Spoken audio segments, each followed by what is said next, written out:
sinh kanun dây kan lộ lại hello a phiang lâu mi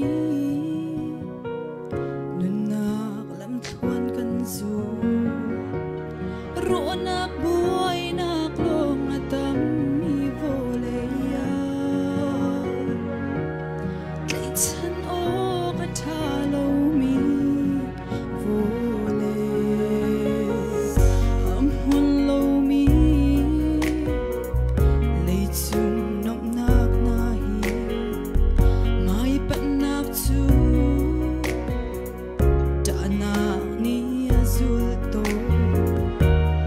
se boy pa na dot na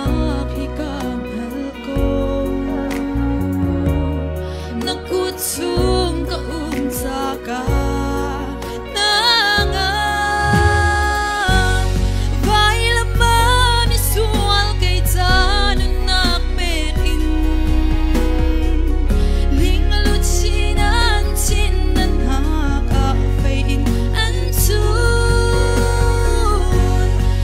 pan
sẽ